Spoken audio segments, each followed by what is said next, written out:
This episode was co-produced with Energy Startup Day, an event which connects startups from the areas of clean tech, energy, mobility and smart buildings with incumbent companies and public institutions.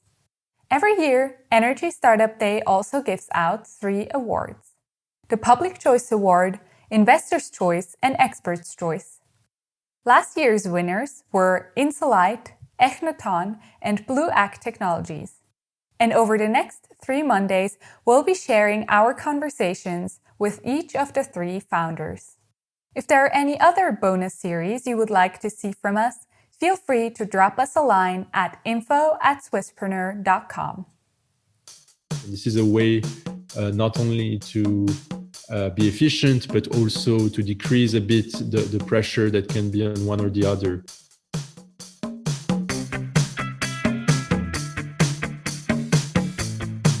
Welcome to the Swisspreneur Show, a podcast about startup stories and hands-on learnings from experienced entrepreneurs. Here's your host, Sylvan.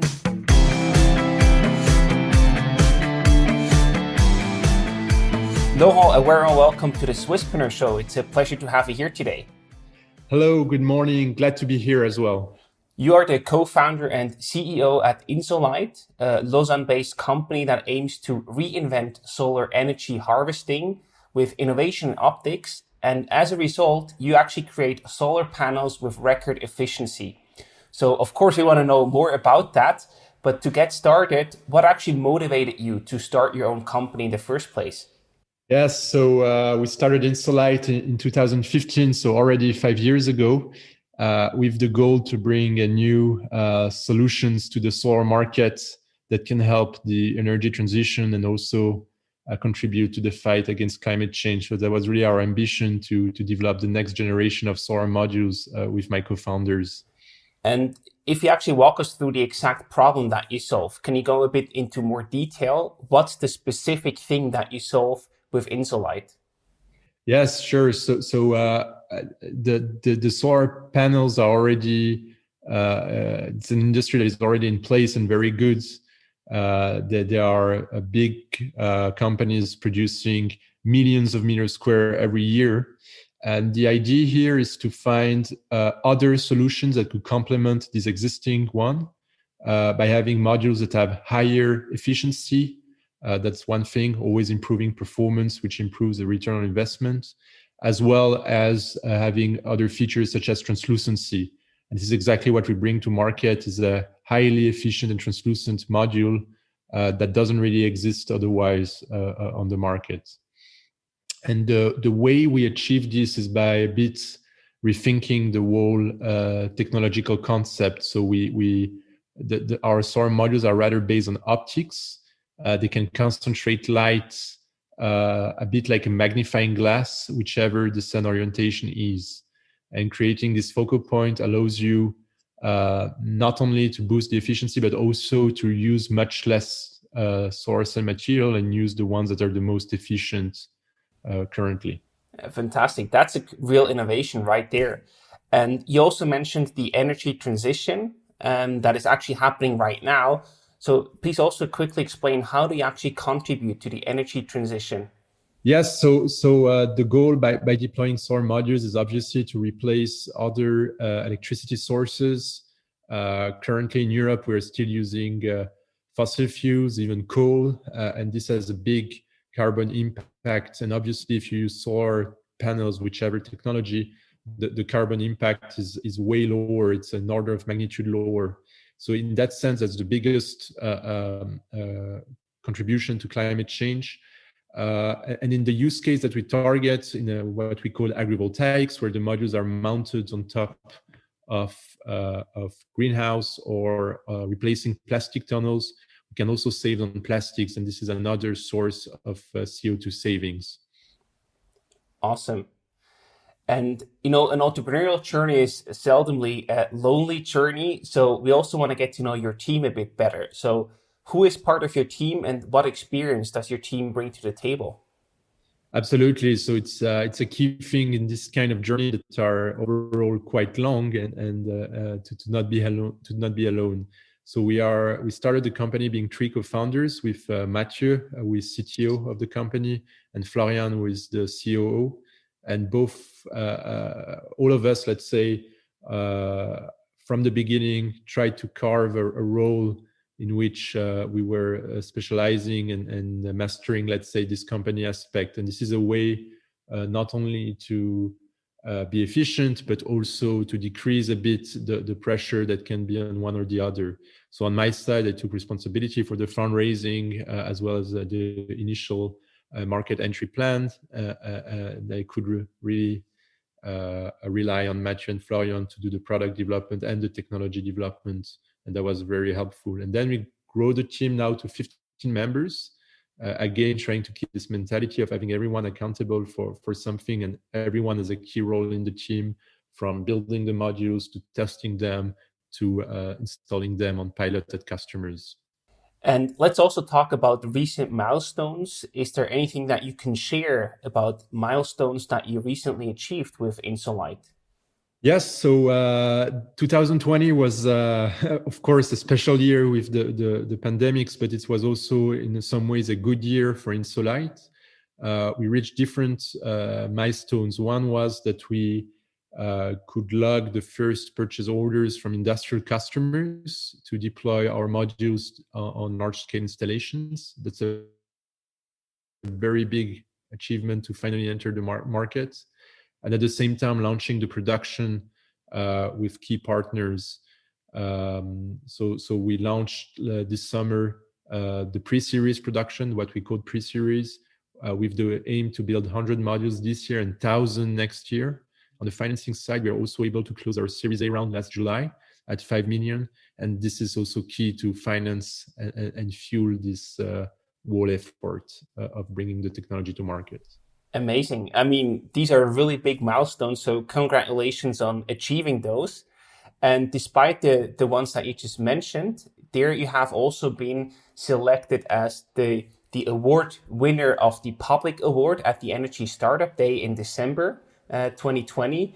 So in what way do these awards actually also help you as a startup, to either gain recognition or to win clients or investors?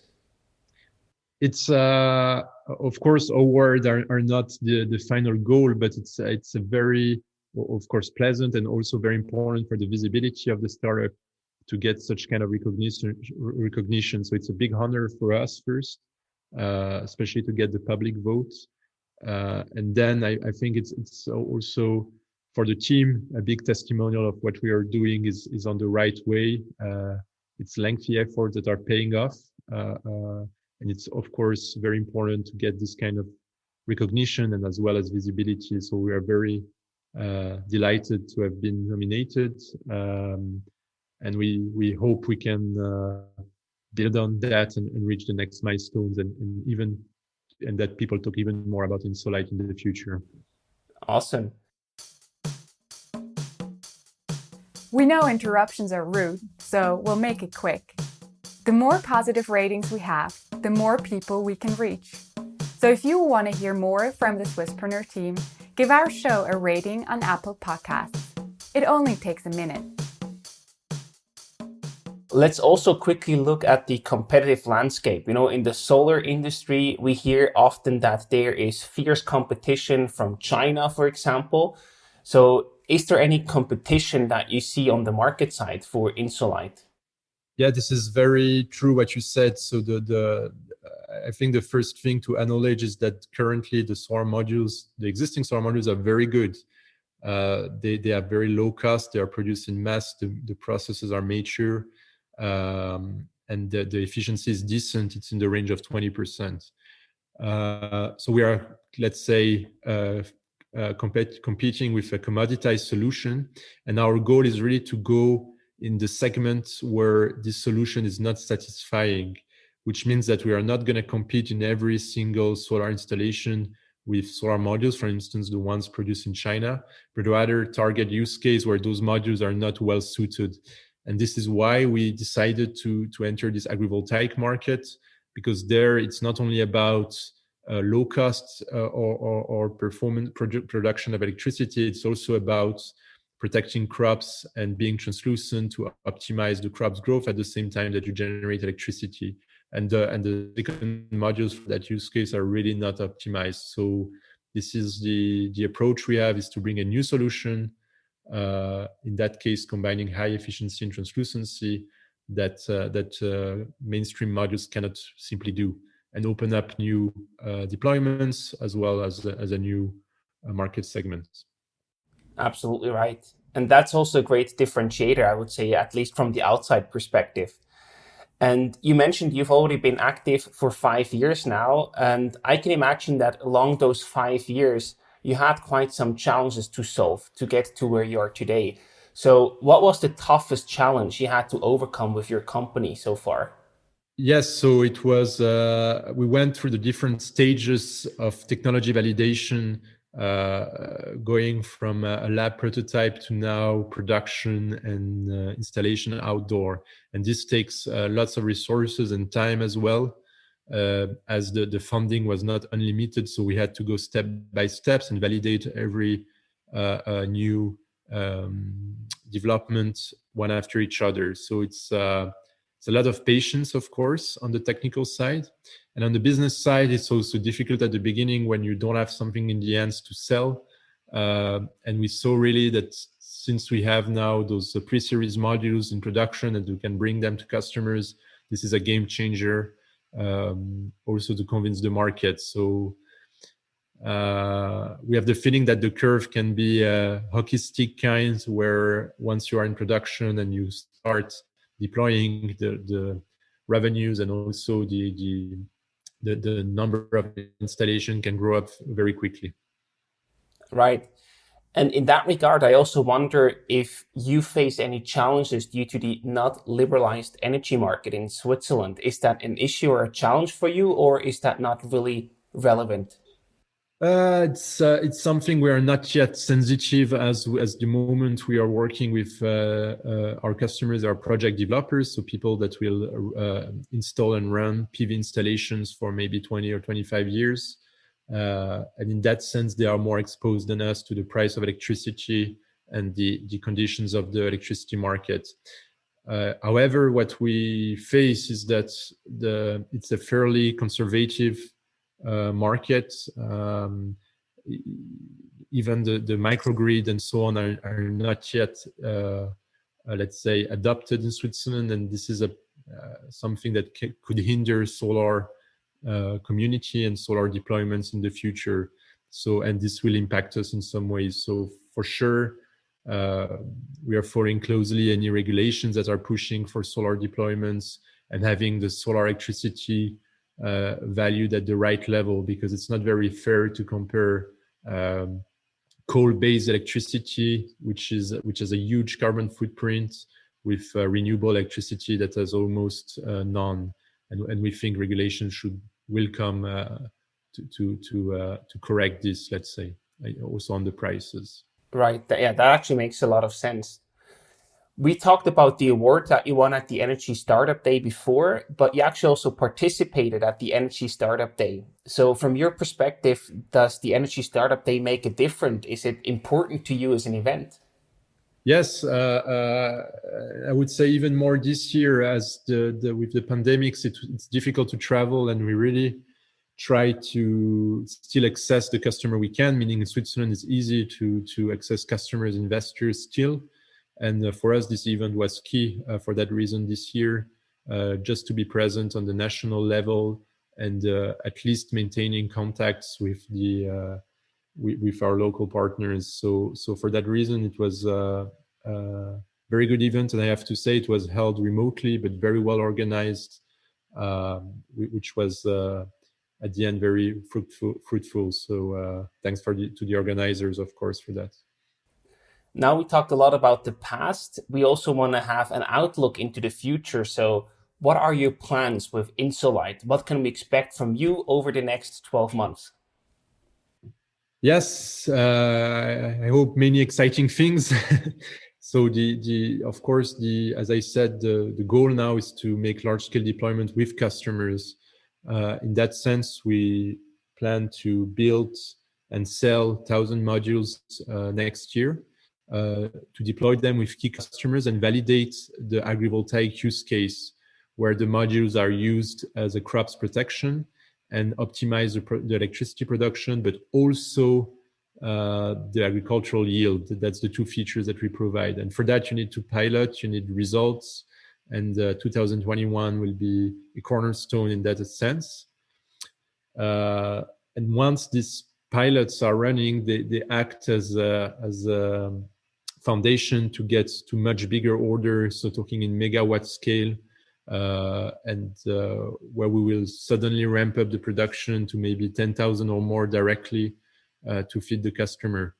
So it's a very exciting year ahead of us. Lots of challenge, of course, but also all the team is on a mission, let's say, to install those modules and really have now an impact on at the economical level and on the environmental level. Definitely sounds like a very exciting time ahead of you. So now we heard a lot about Insolight as a company, but we are also curious to learn more about Laurent, the co-founder behind the company. So therefore, we prepared 5 rapid fire questions, and I just start with the first one. What was your summer job as a teenager? Chopping wood with my grandpa. Nice one. I like that one. And what are you most proud of in your life? That's a difficult one. I would answer with a joke. My cooking skills. That's also a good answer, I would say. And if you had to choose between Zurich or Lausanne, what would your choice be? Lausanne in that case. Why? I really like Zurich, but Lausanne has a very nice blend of mountains, lake, and student town. It's a very nice place to live. That's a fair point. Absolutely. Apple or Google? Apple. Also a clear decision for you, I imagine. Yeah, I have been, let's say, in our generation, we were born with Mac. I had my first computer was Macintosh. So yeah, probably biased by the history. True. And the last question for you today, lake or mountains? As we heard, you have both, so you can actually choose what you want to get in Lausanne. Mountains. Fantastic. So Laurent, thank you so much for taking the time and for taking us on the journey or sharing your story of Insolight with us. And we wish you and the whole team all the best and lots of success for the upcoming year, and hope to read, listen, and see much more from you and your exciting future that's ahead of you. Thank you so much. Thanks so much to you. It was a pleasure to have this interview.